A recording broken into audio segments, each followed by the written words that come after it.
Invictum Digital presents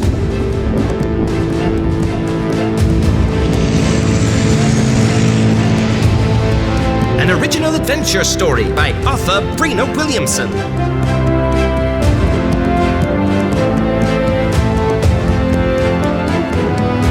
Featuring an original score by Christian Pausland and sound design by Jonathan Winstead.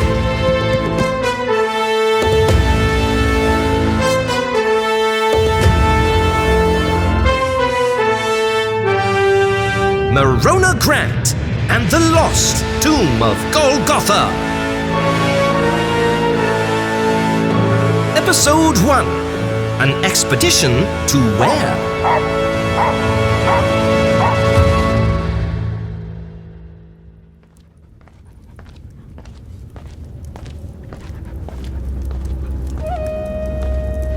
This bridge looks steady enough.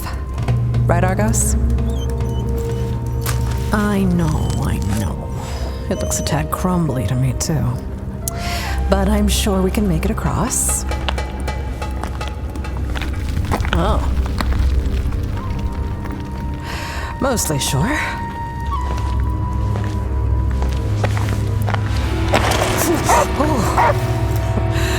Could have sprung for a wider footpath here, old Intef.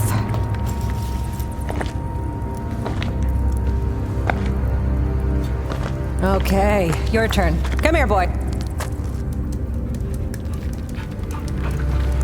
There you go. Good boy. Ooh. Now how do we get past this door? Any suggestions? What is it, Argos? There she is. Tell me, Grant. Are all tombs as shabby as this one?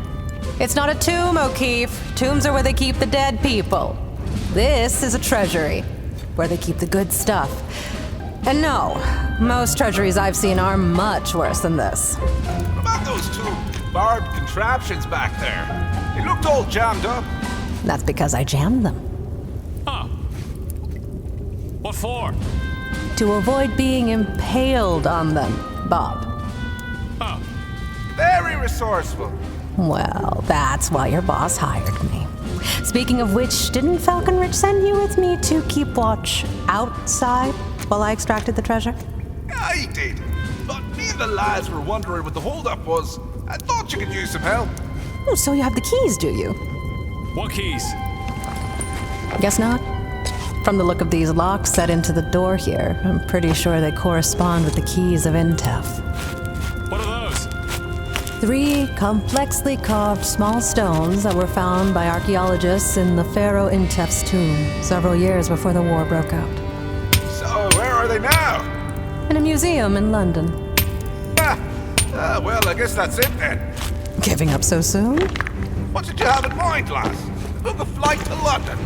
I wouldn't exactly expedite things. So, what do you suggest? Dynamite. Dynamite? Come here, Argus. You fellas might want to find cover. Real prompt-like. No, heavens!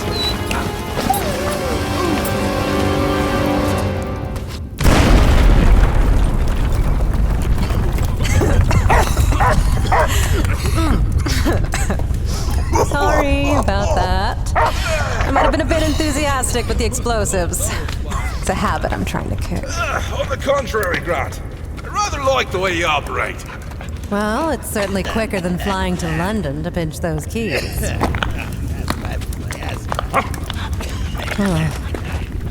Stay, Argos. Something's not right up here. What's the problem? Well, you see those slits in the walls? My guess is we have some sort of trap system here. Let me walk the hall first. The fewer feet, the better. Sure, take your time. Here goes nothing.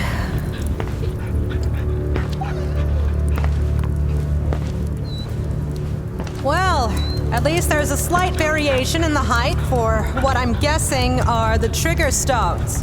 Shouldn't be too hard to... Argos, no! Swinging blades, really? It's like all these places have the same architect. Blast, there's gotta be a rhythm.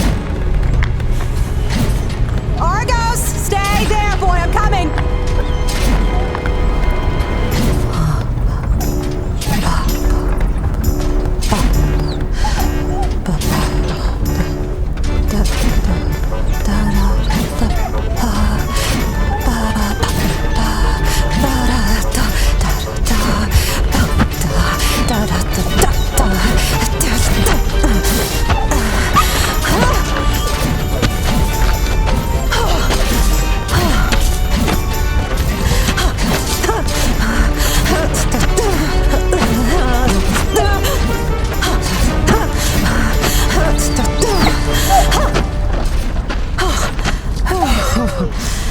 Oh, that was close, huh, boy? Not my hat! Are you insane? Who risks their hat for an old hat? Hey! I like this hat. Right. It's your turn. I'm not going through that. You don't have to. You just have to disable it. With what? I don't know. How about a chunk of rubble from that door? I do it myself, but it's somewhat out of my way. All right, lads. Time to earn our keep. All right, then. Really push for it. Put your backs into it, lads. Oh, blocking one seems to be grinding the others to a halt. Must be a complex, interconnected system reliant on synchronized momentum. Interesting. And convenient. Shall we, lads? After you.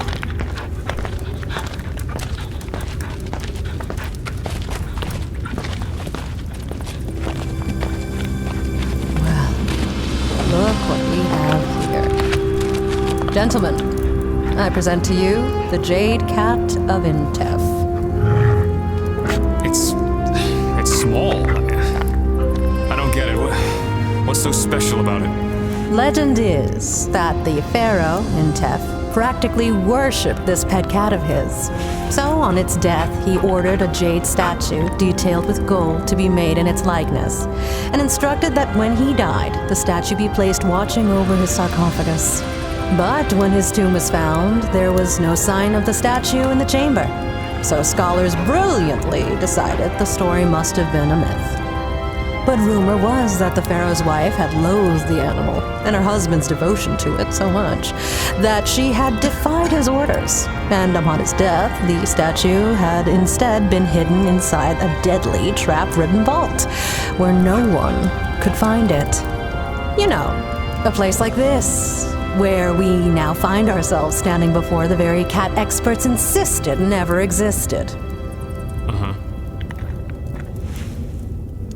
I still don't get it. The academics are sure going to throw a fit over this one. But I've always enjoyed proving them wrong.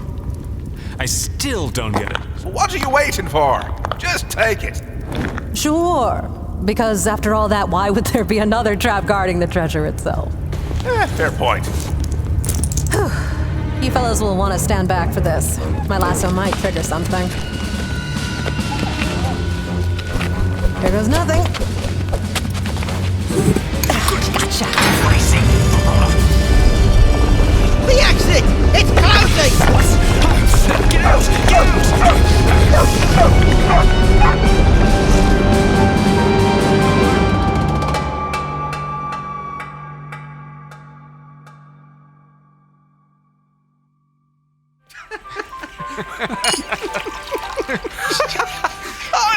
Then what do you think happened next?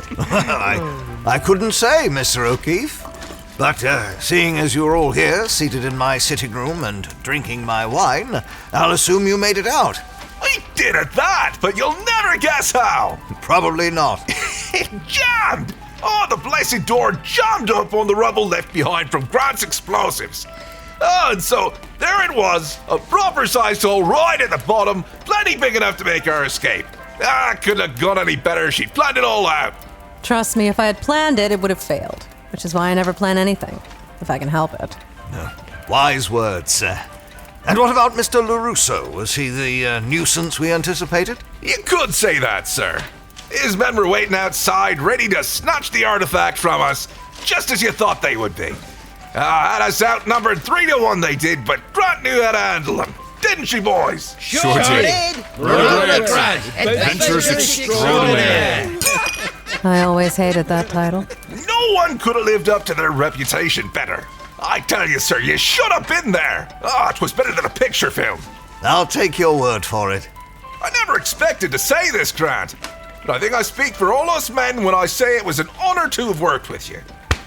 Even if you did do most of the work. Sir, you should have seen it. Effortless it was. There's not anyone like her. There's no need to sell me on Miss Grant's qualifications, gentlemen. I already hired her for the job, and I have every intention of compensating her as planned. Yes, sir. Of course, sir. We didn't mean to suggest that there... Now then, Miss Grant. My men seem to have gotten carried away in their praises, and the very object of your efforts has been neglected. So, may I see it? Naturally. 1 jade cat, as requested. It's perfect. My men are right. You live up to everything that's been said about you. Not everything, I hope. But on a somewhat related point, the advance you gave me for expenses actually turned out to be somewhat over my costs. So, you can feel free to take around 30 pounds out of what you owe me. That's very generous of you, and very honest. I have to say that was one of the things I liked about you from the start, Miss Grant. Your unflinching honesty. Coarsely blunt was what my father always called me. Coarse, yes. But shrewd, Miss Grant. Most assuredly shrewd. A man would have to be an expert liar to pull the wool over your eyes. Fortunately for me, I happen to be just that. Grab her. What the? Come here. Get off me! I'll be taking that money out of what I owe you, Miss Grant, along with all the rest. Try not to worry too much. I'm sure you'll recuperate your losses in no time. I mean, isn't that what you people are best at? Falcon Ridge! As I was saying, you are going to pay for it. Bob. Merona? How many years did you box again, Bob? Closing in on 15. Good. Good. Good? All those years of head injuries make you nice and slow. Let go!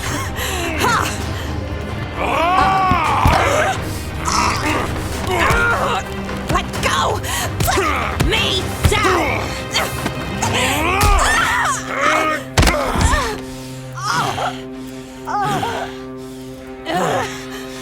It's over, Merona.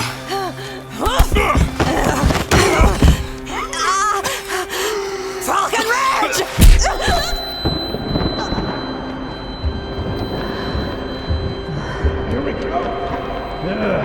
Well, thank goodness that's finished. I hate to see a lady take a beating. Oh, you're deluded if you think this ends here. Oh, please say you won't be taking this up with the Egyptian police. I'd lose so much of my growing respect for you if you did.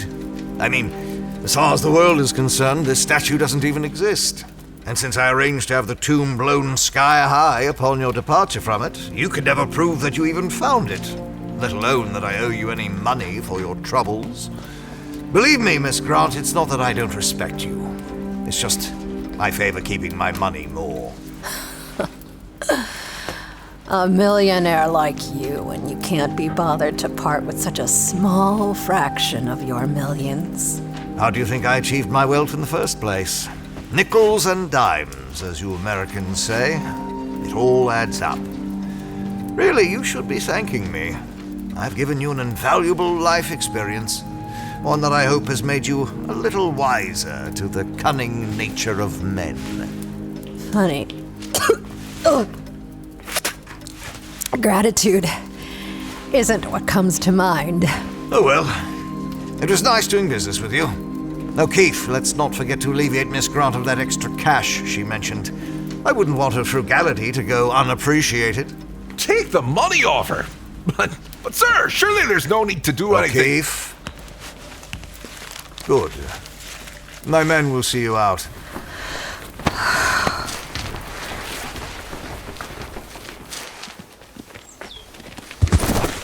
Hope there's no hard feelings, love. I meant every word I said before. Me and the lads really do admire how you handled things back in that tomb. You've got impressive skills and some first-rate instincts, but you know how it is.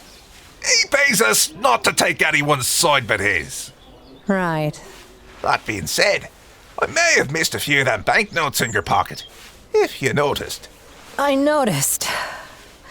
I suppose you think I should be grateful for your little sleight of hand back there? I'll at least have enough cash to eat something vaguely resembling food for the next few nights. No need for gratitude. That was just to let you know it's nothing personal. Oh, I see. Nothing personal. That's right. If it were up to me, I'd have paid you in full. But sadly, it's not up to you. Right. And someday, when your boss favors keeping his money more than paying your salaries, one of you will get the same impersonal treatment from your friends here. Right. Wait, what? Just some food for thought, lads.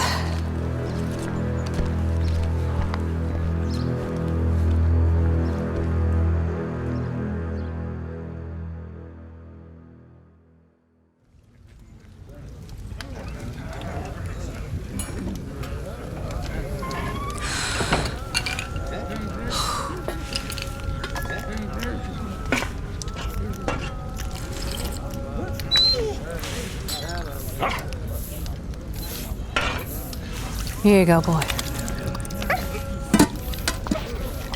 You'll have to insist on bringing you inside next time, Argos. You would have ripped the old backstabber's throat out, wouldn't you? Or perhaps he would have simply tossed you some meat and had you out of the way for good. Oh, no loyalty anymore.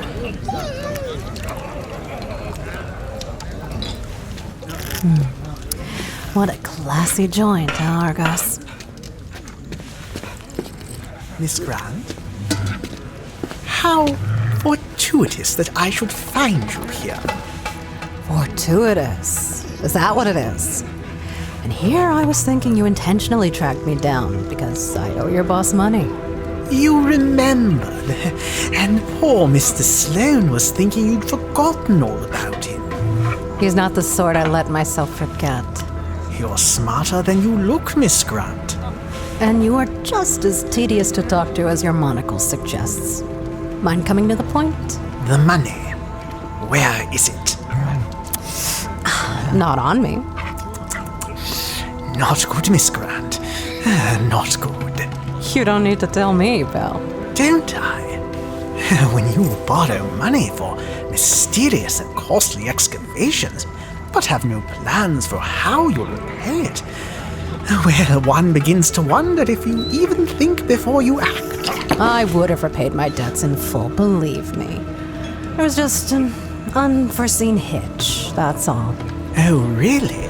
Look, if I had that kind of dough, do you really think I would be sitting in a dive like this, eating slop from a shallow tin? Too bad. You know better than some how Mr. Sloane can get when he has this much money owed him. Time's up, Miss Grant. Please. You're not the time's up kind of guy. If my time were up, I'd have Boris and his gleaming switchblade Lola staring me in the face right now. No, I'd peg you as more of a first or second warning goon, which means I have at least a month before the real threats start. Now why don't you shuffle back to your boss and tell him not to give out any more loans if he's so touchy about being owed. You just make sure you've got the money when the time comes, Miss Grant. Or you'll be sorrier than you can imagine. Don't be intimidating. It doesn't suit you.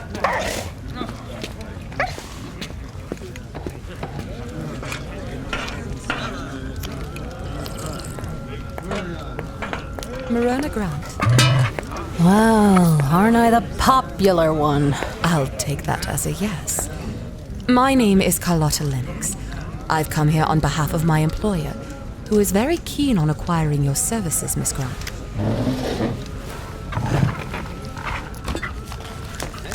Tell me, are you interested in heading up an expedition?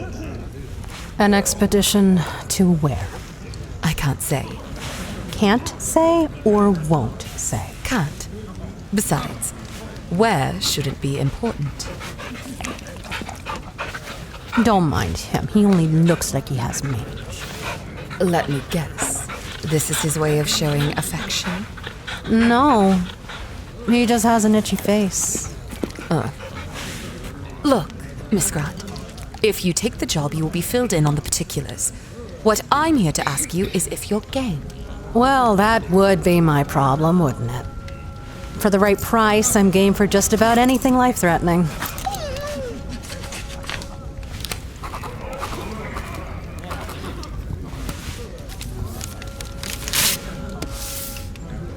Would this be the right price? That's a lot of zeros. But it all depends on if I actually get paid or not. My last employer had his own ideas of what constituted a legally binding contract. You'll get your money, Miss Grant. I can guarantee you that my employer, Lady Woolworth, is a staunchly honest woman by nature. Lady Woolworth? No, thank you. I'm swearing off lords and ladies for the time being. I'm afraid I can't believe it at that, Miss Grant. Lady Woolworth was most insistent that I do whatever necessary to get you on board. Oh, was she? Yes. Then double it, plus expenses. Double it? With half in advance. Half in advance? You turning into a parrot or something, or? Miss Grant, you can't honestly expect Lady Woolworth to pay that much for your services. Look, for what I do, your starting offer was low at best. But when a snot-nosed aristocrat needs a tiny little broad to make her inquiries and refuses to give any particulars until after I've signed on to risk life and limb, I charge extra. Even with all that in mind, you're asking a rather high price. Look, lady, I'm not just some gun for hire here. I have costly ambitions of my own to fund. Fair enough. Then let's compromise with, say, a 50% increase. 50%? Oh. Tell me, will the wealthy Lady Woolworth be displeased when she finds out you lost my much-desired services because you chose to squabble over minor percentages? You are quite surprising, Miss Grant. Here you are, unpaid, sitting in a dive with a black eye and a split lip, eating what looks like lumps of fat and grey water that someone thought could pass as soup. And you are still able to barter as though you were holding all the cards. This isn't remotely the lowest point in my life. I don't doubt it. All right, Miss Grant. Double it is, plus expenses, with half in advance and the rest at the conclusion of the venture. Do we have a deal? When do we leave?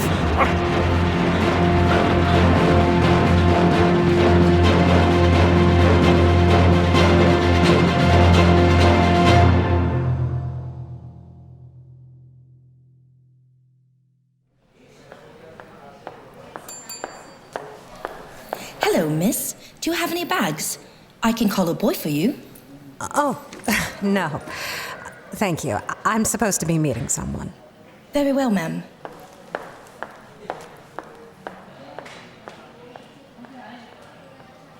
Miss Grant! Miss Merona Grant, you have no idea how pleased I am that you've signed on with us. Oh, why, you have a black eye. Oh, how marvelous. Oh, you're just how I pictured you would be, sweat stains and all. Though I had rather imagined you wearing khaki trousers. Really? Oh. Well, I wear what suits my terrain, not magazine articles. Yes, of course you would. Well, Anyway, I'm thrilled to be working alongside the Merona Grant. I must confess that you have long been one of my heroes. If I had had a daughter, I would have named her Merona, just like you. I simply love that name. It's so strong, adventurous, and independent sounding. It means sheep. Oh, well, it sounds adventurous anyway. Owing to your daring reputation, no doubt. No doubt. While we are on the subject of names, allow me to introduce your new employer, Miss Grant. This is Lady Woolworth. I sort of guessed that. Pleased to meet you, Lady Woolworth. Oh, please, I would so much prefer it if you called me Adelaide. Adelaide Woolworth. Is that your full name, or is there more to it? You lords and ladies always seem to have numerous names attached to you. Well, actually, it's Lady Augusta Anne Priscilla Millicent Clare Woolworth. So Adelaide isn't even part of your extensive name, then? No, I just rather like it, that's all. It sounds adventurous, don't you think? I suppose so.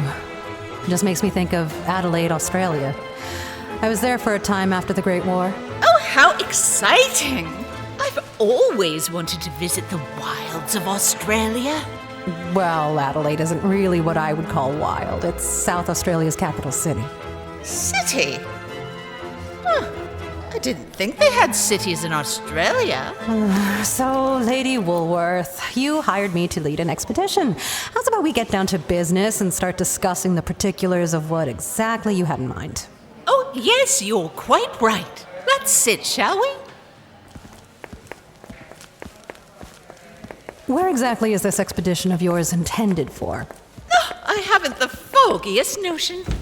So, you don't even know where we're going?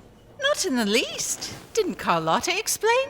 Your assistant told me I would be filled in on all particulars once I'd signed on. Now you're telling me you don't even have any particulars to fill me in on? No, of course. You'll have all the particulars. Once you've deciphered it, that is. Deciphered what? My map. Now there's a map to decipher. Well, it's not exactly a map. It's more of a tablet. A tablet with a map on it? With ancient Hebrew writing on it, yes. Writing that leads to something? We think so. What do you mean you think? Well, it has numerous lines describing distances of travel, directions to take, and mentions more than one geographical location, such as the Black Sea, Syria, and Jerusalem. Which is where I discovered it during my excavation. Exactly. But when I tried to chart out the route it described onto a map, it led nowhere at all, and at one point even wandered off into the Aegean Sea. And needless to say, I concluded that the text was written in some sort of code, but for the life of me, I couldn't decipher how to read it. And you want me to decode it? Oh, yes. And when you discover where it leads, you must head the expedition to take us there. But you don't even know where it leads yet.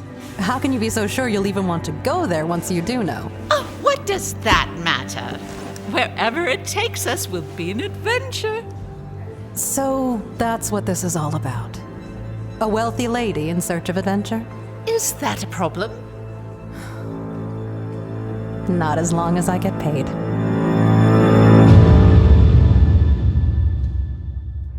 You've been listening to Episode 1 of Merona Grant and the Lost Tomb of Golgotha, an Invictum digital audio production.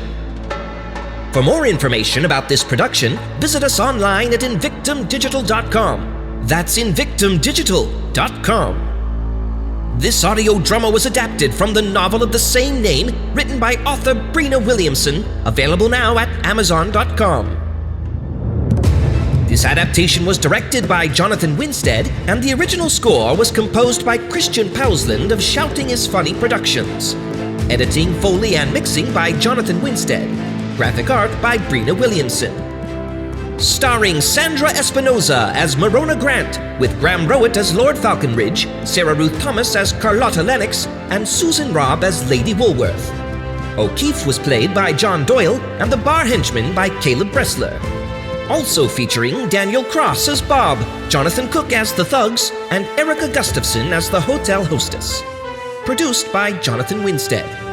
If you'd like to help us out in creating more quality audio dramas, please share this production with your friends, leave us a review wherever you happen to be listening, and follow Invictum Digital on social media.